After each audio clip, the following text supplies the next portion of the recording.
दोस्तों ये मोबाइल है वीवो का और इसका मॉडल नंबर की अगर बात करूँ तो ये मॉडल नंबर है इसका Y12। ठीक है।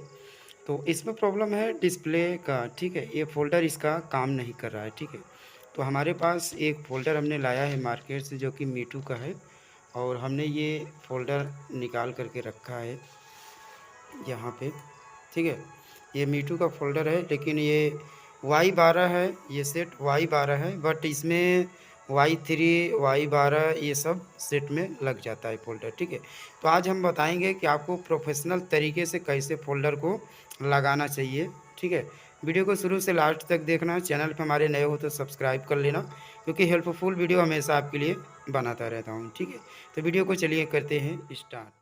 तो दोस्तों हमने इस तरह से मोबाइल को खोल रखा है। खोलने के बाद आपको क्या करना है, सबसे पहले आपको जो बैटरी होता है बैटरी के पत्ते को छटका देना है। उसके बाद जो भी ओल्ड वाला जो पुराना वाला फ़ोल्डर है इसमें लगा है उसे छटका करके जो नया वाला है कुछ इस तरह से चेक करेंगे। जिस जगह पे डिस्प्ले आपका फ़ोल्डर आपका पुराना वाला लगा होता है उस जगह पे से हम इस पत्ते को नए वाले को फिक्स करेंगे। ठीक है, फिक्स करने के बाद कुछ ऊपर से आपको इस तरह से चेक करना होता है क्योंकि अगर आप डायरेक्टली अगर आप मोबाइल में फिक्स कर देते तो हो सकता है आपका टच नहीं वर्क कर रहा हो तो आपका ये फ़ोल्डर वापस नहीं किया जाता है। ठीक है, तो हमने ये ऊपर से चेक करने के लिए कुछ इस तरह से ट्रिक को आजमाया है। तो ये देख सकते हैं हमारा फाइनली मोबाइल ऑन चुका है। अब इसे हम करेंगे चेक करने के लिए सबसे पहले आपको क्या करना पड़ेगा, जो भी ब्राइटनेस होता है यानी जो लाइट बढ़ाया जाता है उस लाइट को हम कुछ इस तरह से चेक करना है और आपको भी कुछ इस तरह से चेक करना पड़ेगा क्योंकि फिक्स करने से पहले आपको कुछ इस तरह से चेक करना ज़रूरी होता है। ठीक है, तो कुछ इस तरह से आपको ब्राइटनेस को कम बेसी करके देख लेना है। ठीक है, दूसरा स्टेप में आपका आता है जो कि आपका कीवर्ड है जो कि आप लिखते हो, जो आपका फ़ोन लगाने वाला जो इमरजेंसी कॉल है कुछ इस तरह से आपको चेक करना है कि इससे क्या मालूम चलता है कि आपका प्रॉपर तरीके से टच काम कर रहा है या नहीं। ठीक है, तो इस तरह से आपको चेक कर लेना है। चेक करने के बाद आपको क्या करना है, आपको जो भी डिस्प्ले का आप पत्ता लगाए हो उसके बाद आपका बैटरी जो भी फिक्स है पत्ता उसको रिमूव करना है। तो कुछ इस तरह से सबसे पहले आपको बैटरी के पत्ते को ही छटकाना पड़ेगा। दूसरी बात आपको डिस्प्ले के पत्ते को, ठीक है, यहाँ से कुछ इस तरह से निकालना है।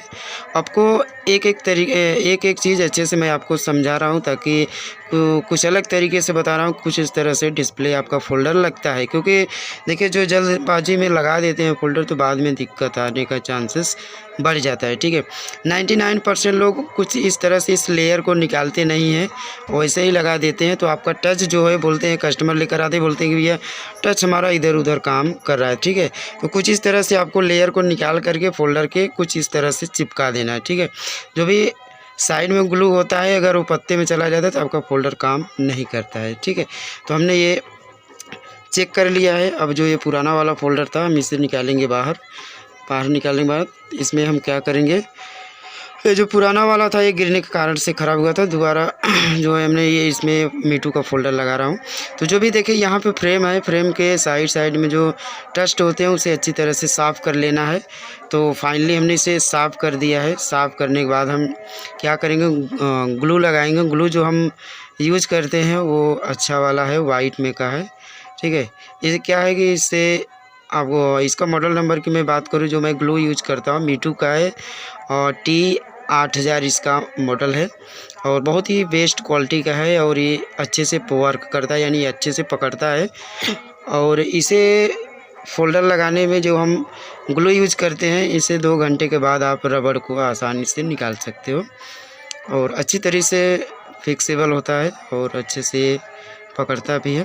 ठीक है, देखिए बहुत से नए टेक्नीशियन क्या करते हैं ज़्यादा ग्लू लगा देते हैं जो कि आपके फ़ोल्डर और डिस्प्ले के अंदर अगर चला गया तो हो सकता है आपका डिस्प्ले ख़राब होने का चांसेस बढ़ जाता है। ठीक है, तो इसलिए मैं बोलता हूँ मतलब बारीकी से आपको हल्का पेस्ट यानी आपका जो भी ग्लू है यूज करते हो उसे बारीकी से देखिए। इस साइड जो नीचे के साइड में आपका जो डिस्प्ले का पत्ता है इस साइड में आपको ग्लू जो लगाना है वो एकदम ना के बराबर लगाना है क्योंकि वो ज़्यादा अगर ग्लू लगा देते हो तो हो सकता है आपके डिस्प्ले के पत्ते में चला जाए। ठीक है, तो इसलिए जिस साइड से आपका डिस्प्ले का पत्ता जाता है उस साइड से आपको ज़्यादा नहीं ग्लू लगाना है। ठीक है, तो ये हमने ग्लू लगा दिया है। अब किस तरह से फ़ोल्डर को लगाएंगे देखेंगे।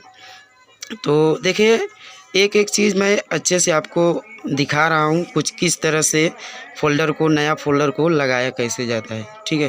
तो कुछ इस तरह से आपको फिक्स करना है, ठीक है।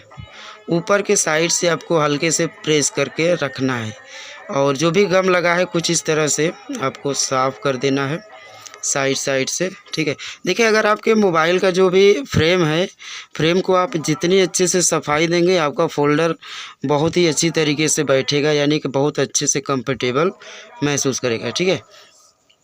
और ये रहा हमारा जो डिस्प्ले का पत्ता है, इसे कुछ इस तरह से सेट करेंगे और यहाँ ऐसे कुछ इस तरह से दबा के लेके जाना है, इस तरह से सेट कर देना है, ठीक है। बहुत लोग इसको सेट नहीं करते हैं तो बाद में डिस्प्ले का जो बोलते हैं, कस्टमर लेकर आते हैं तो बोलते हैं कि भैया हमारा डिस्प्ले, मोबाइल चालू है, फ़ोन आ रहा है बट डिस्प्ले में कुछ दिख नहीं रहा है, ठीक है। तो जो इस तरह से चिपकाते हैं जो फ़ोल्डर के पत्ते को, वो नहीं चिपका पाते हैं, ठीक है। तो उखड़ने का चांसेस बढ़ जाता है, ठीक है। तो ये देख सकते हो फ़ोन हमारा चालू हो चुका है। अब इसे हम चेक कर लेंगे दोबारा से चेक करना ज़रूरी होता है। हो सकता है आपका टच नहीं वर्क कर रहा हो, इसलिए बोलता हूँ क्योंकि आपको वीडियो को पूरा लास्ट तक ज़रूर देखना है। एक एक चीज़ आपको एक एक पॉइंट अच्छे से मैं दिखा रहा हूँ, ठीक है। तो ये हमारा फ़ोन हो चुका है चालू और इस मोबाइल का जो भी रैम है, थोड़ा सा रैम बहुत ज़्यादा भर चुका है, इसलिए थोड़ा सा हैंग भी कर रहा है। तो यहाँ पे देखिए, सबसे पहला पॉइंट आता है जो भी अगर आप फ़ोल्डर लगाते हो, ब्राइटनेस से ही मालूम चल जाता है कि आपका टच प्रॉपर तरीके से काम कर रहा है या नहीं, ठीक है। तो ये देख सकते हो हमारा जो इमरजेंसी कॉल है वो भी हम क्लिक कर रहे हैं, तो ये बहुत अच्छे से वर्क कर रहा है। बाकी दोस्तों, आपको वीडियो हमारा कैसा लगा कमेंट सेक्शन में बता दीजिएगा।